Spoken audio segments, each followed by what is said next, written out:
o Washington Ferreira foi convidado aqui para comentar a respeito aí dos últimos acontecimentos, os principais acontecimentos da semana. Washington, seja bem-vindo. Boa tarde, né? Boa tarde já. Tô prazer em recebê-lo aqui. Boa tarde, Júlio César. Boa tarde aos internautas que estão acompanhando o Bah em Foco. E hoje é um dia que eu lamento ter aceitado esse convite, viu? Porque eu queria estar em casa assistindo a entrevista que vem na sequência com o professor José do Carmo Araújo e com o Zé Maria Fagundes. Então eu digo a vocês, não percam, tá? Essa entrevista aqui é só o aperitivo para o que vem aí. Altíssimo nível de conhecimento, né? Com Cultural. certeza, com certeza.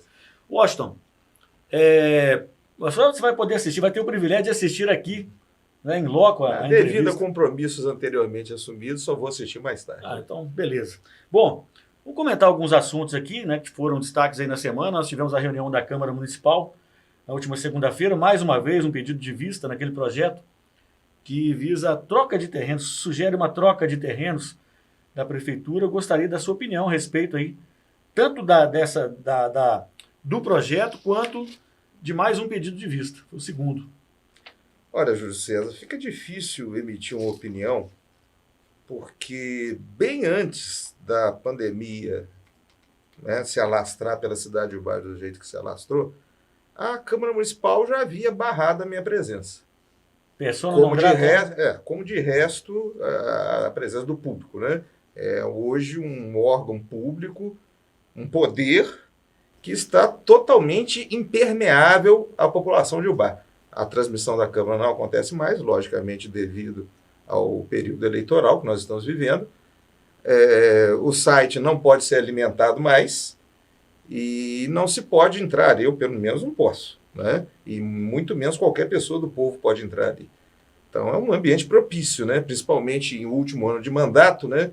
Quando tudo acontece numa Câmara Municipal de Ubar, justamente por conta das pessoas estarem alheias, né? E ainda mais dessa forma, com uma Câmara que as sessões não são transmitidas, vereadores proibidos de dar entrevista, eu nunca vi isso na minha vida. Proibidos com uma determinação absurda da direção daquela casa. E que, infelizmente, ninguém da imprensa contestou também, né? Bom, já que ninguém contesta, né? É aquela velha história, né? Terra de cego, quem tem um olho é rei, né? Agora, sobre essa questão da permuta, eu tive a oportunidade de ver uma postagem do pré-candidato a vereador, já teve até aqui dando entrevista, esqueci. O Wellington, da Fique Brinque. Wellington. Ele fez ali uma postagem que eu acho que merece a atenção de todos, porque pelo que eu li ali, a prefeitura está permutando 2 terrenos dela com um outro terreno. Quer dizer, só de ser 2 por 1 já é uma coisa que merece uma análise mais aprofundada. Agora, detalhes disso aí a gente não tem porque o projeto sequer está disponível na internet. E um ambiente muito propício, né? Esse, né? Quando você não tem informações, quando você não assiste a reunião, quando vereadores não dão entrevista, quer dizer, você não sabe o que está acontecendo. Segundo informações que a gente tem de bastidores, o terreno seria aquele lá do Inês Grupo, onde o prédio desabou por conta daquelas chuvas, das enchentes, né? E o terreno seria aquele. Por isso a reclamação. Em troca de... Adquirindo aquele terreno em troca de 2. Em troca de 2. Aí a gente tem que ver a localização dos outros 2, onde é. Eu, sinceramente, não tive acesso ao projeto. Como eu já disse, o projeto não está disponível para ninguém ver. E, lamentavelmente, Júlio César, a única coisa que eu posso dizer disso aí é que tudo que é feito dessa forma permite que qualquer tipo de negociata aconteça. Não estou dizendo que isso é uma negociata. Mas a partir do momento que você não tem a condição de fazer uma análise disso aí, né? E que você não tem informações de dentro da Câmara, dos próprios vereadores a respeito da questão, como é que você pode fazer um julgamento e emitir uma opinião? O Sérgio, por exemplo, está dizendo aqui que ele fez comentário a respeito também sobre essa permuta, que é absurda, e segundo ele é trocar terreno que não existe por 2 bons imóveis, segundo o Sérgio Esperandil. O Sérgio, com a experiência que ele tem, inclusive por ser funcionário público municipal, né, por ser servidor público, ele com certeza sabe do que está falando.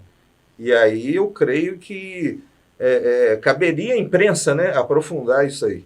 Mas da maneira como as coisas são conduzidas na Câmara, né, por uma direção que invocou uma lei 9.504, que não tem nada a ver. O que diz a lei lá é que o agente público é proibido de se pronunciar em cadeia de rádio e televisão.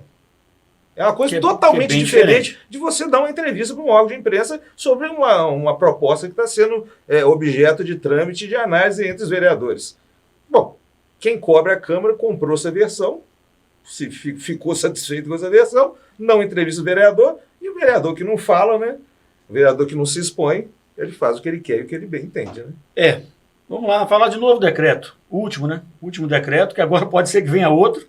Na verdade, tivemos um decreto abrindo aí algumas atividades, por exemplo, clubes, igrejas, templos, academias, enfim. Primeiro esse assunto e depois o assunto seguinte que tem a ver, que agora foi determinado que o bar regrediu, regrediu aí no processo da Covid, né, nos cuidados com a Covid, e deve voltar à onda vermelha. Os dois assuntos, primeiro, o decreto, o último decreto. Júlio César, eu não posso deixar de abordar esse assunto sem levar em conta as inúmeras postagens. Quem acompanha meu Facebook sabe a minha opinião sobre isso. E, lamentavelmente, o que a gente vê em Ubá é uma... E aí eu quero invocar aqui o depoimento do prefeito de Viçosa, né? Um prefeito que tomou todas as medidas necessárias para que Viçosa, que nem tão menor que Ubá pudesse estar usufruindo de uma situação e agora são 2 óbitos, parece, né? Chegou a 2 agora. Ficou com 1 óbito muito tempo, né? E o número de casos baixo. Aliás, chegou a 0 óbito há muito tempo. Sim, ficou meses sem nenhum óbito. Exatamente. Pouco tempo teve um óbito, agora tivemos o segundo aí. Um prefeito que foi criticado quando instituiu aquela questão do CPF, né? Você só poderia fazer compra de acordo com a numeração final do seu CPF. Tinha um rodízio de CPF. Mas ele conseguiu manter a cidade sem os problemas da Covid que nós estamos tendo. E sem fechar o comércio. E sem fechar o comércio. Né?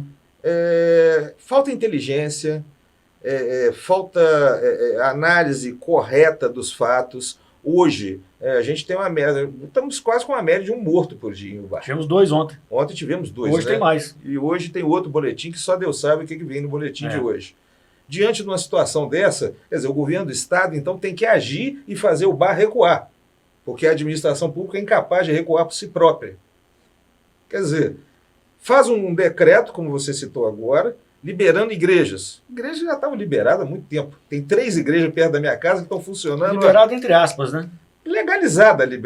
Foi legalizado. Legalizado. Já estavam funcionando. Já estava funcionando há muito tempo.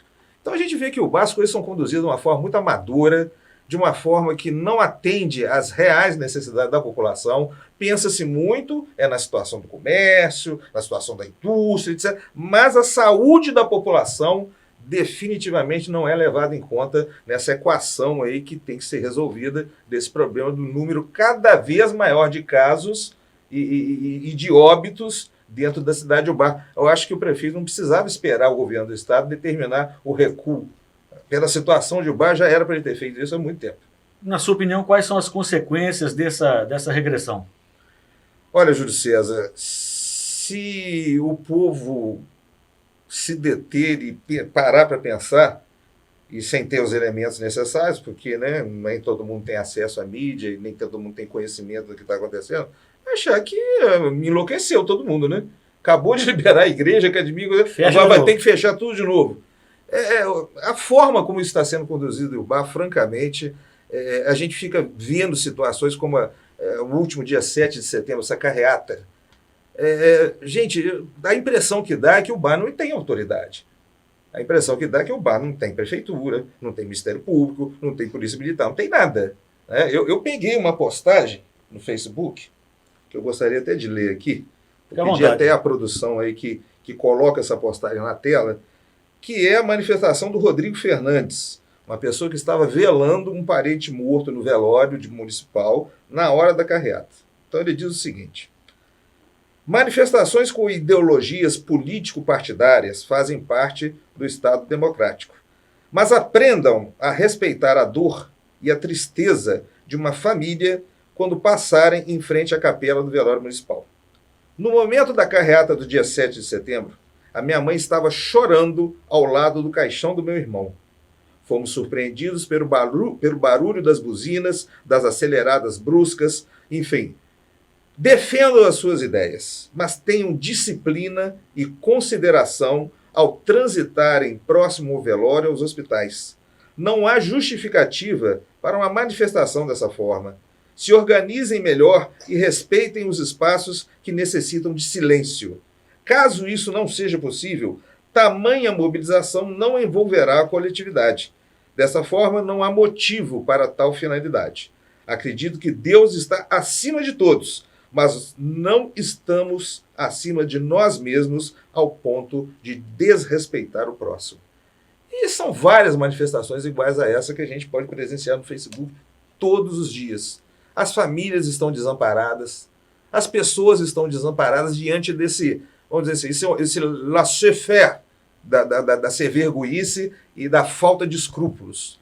Porque se você tem uma deliberação normativa ainda em vigor do Comitê Estadual do Covid-19, dizendo que carreatas são proibidas, se você tem artigos do Código Penal que determinam que numa situação de pandemia, aquele agente responsável pelo perigo de espalhar o vírus, ele pode ser penalizado e até criminalmente, temos leis aí em vigor, as leis não são cumpridas. Então, eu volto a dizer, é impressionante. A gente tem a sensação de que o bar não tem ninguém no comando, infelizmente. Outro assunto que surgiu durante a semana aí é que houve um pontapé inicial, né, sobre um possível processo de inicialização, de privatização da Copasa. E aí? Você acha que vinga? Acha que não anda? Acha que não caminha? Acha que é uma boa? Acha que não deve? Acho muito difícil que isso aconteça, por duas razões. Primeiro, a Copasa, ela, durante o governo Itamar Franco, ela foi protegida com um instrumento denominado plebiscito. O governo Itamar Franco, através de uma lei estadual, determinou que para a venda ou a privatização da Copasa tenha que ser feito um plebiscito entre a população mineira. Então, organizar um plebiscito desse já é um gargalo para uma privatização igual as privatizações são feitas no Brasil, né? Sem a participação popular, sem ninguém nem saber o dia do leilão da privatização. Essa muitas vezes sabe depois. Depois que já foi privatizado.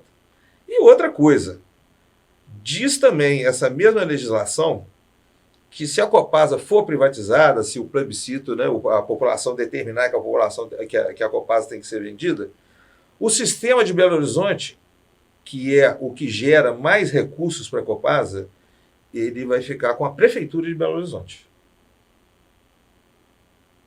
A galinha dos ovos de ouro da Copasa é a Prefeitura, é a cidade de Belo Horizonte, município de Belo Horizonte. Sem dúvida. Então, quem comprar a Copasa vai saber que a galinha dos ovos de ouro não vai ser dele.